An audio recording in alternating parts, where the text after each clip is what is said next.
Hi, I'm GANEL-LYN. I wanted to share a message with all the educators out there right now, from the bus drivers to the cafeteria workers to the school secretaries to the TAs to our teachers and our administrators.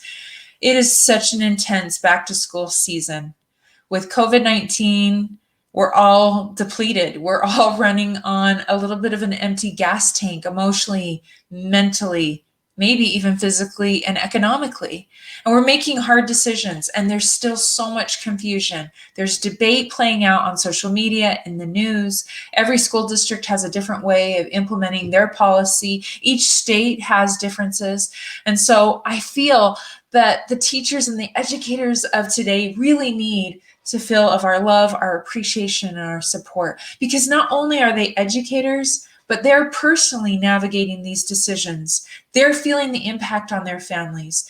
Maybe they're in high risk groups, and so their health is of concern. They're trying to navigate maybe as parents and as educators. So what will be good for their students may not be best for their kids at home, and they're trying to juggle all these decisions and these feelings while other teachers are making different choices, and the debate goes on.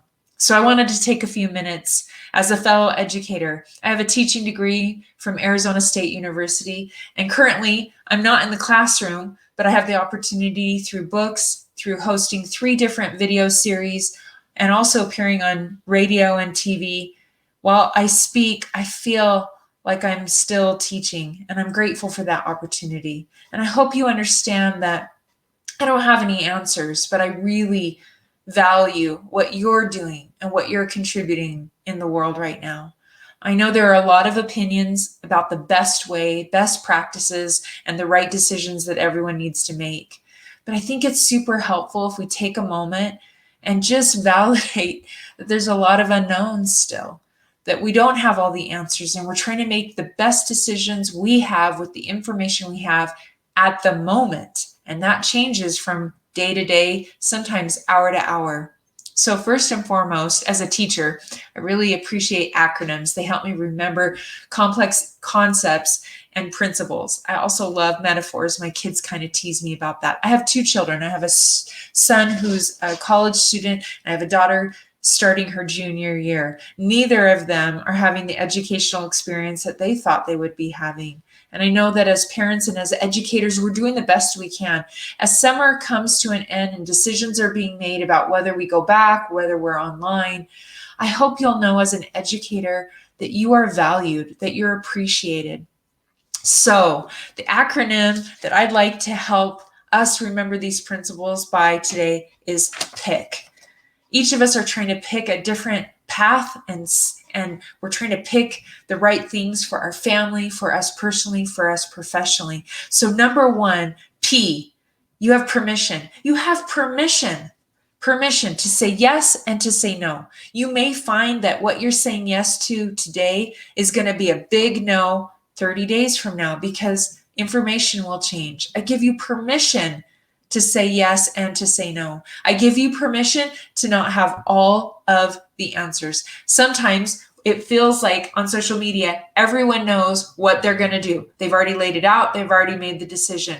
Maybe you don't know yet how you're going to handle going back to school, what your curriculum looks like, how you're going to navigate a work-life-home balance. Maybe you don't know. I give you total permission to not know today.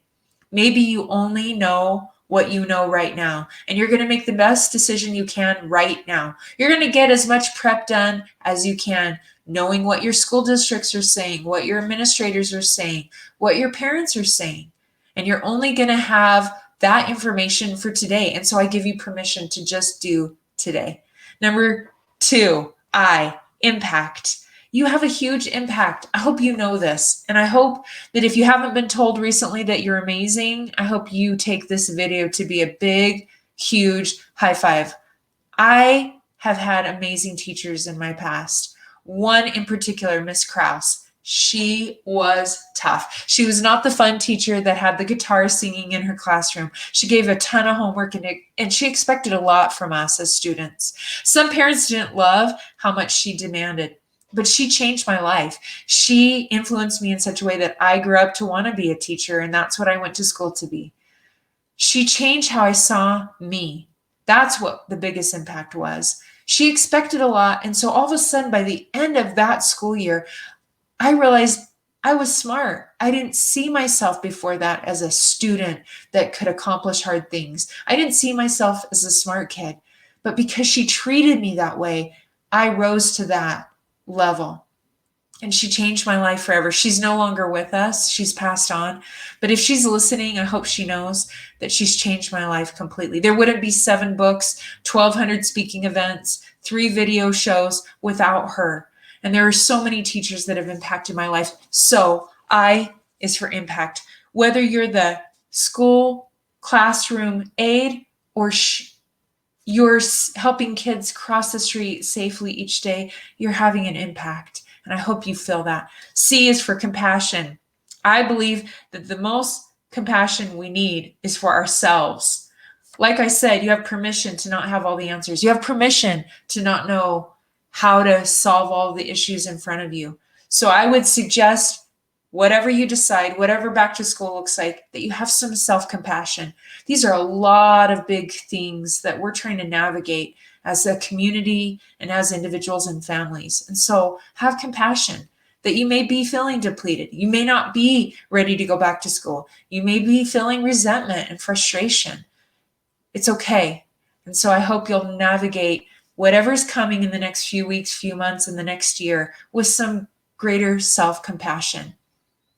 Finally, K in my little acronym here of PIC is kindness. I hope you have a sense that we're all doing the best we can. We're all trying to make the best decisions. And so often, especially on social media, I don't see a lot of kindness. We're not giving the benefit of the doubt. We're not showing each other that, you know what? What's good for you may be better for your family, but not great for me. And that's okay. And I can be kind, even if we disagree. We may feel differently politically. We may be making different decisions for our careers, and we can still be kind. There's so much room for kindness, and there's so much need for kindness. 6 years ago, my 40-year-old sister died by suicide. So I do a lot of speaking in the schools and in community groups about mental health. I use social media and the video platforms that I have to always try to share a message around mental health. We're all battling at some level. Really, I've come to know that. Whether you deal with mental health issues like depression or anxiety, or you love someone that does, that's all of us. And so we need more kindness. And I hope that if all you can do today is express some permission to yourself, appreciate the impact that you're having and acknowledge it just by the fact that you're showing up, have a little bit more self-compassion, that kindness that you show to yourself will reflect and ripple out.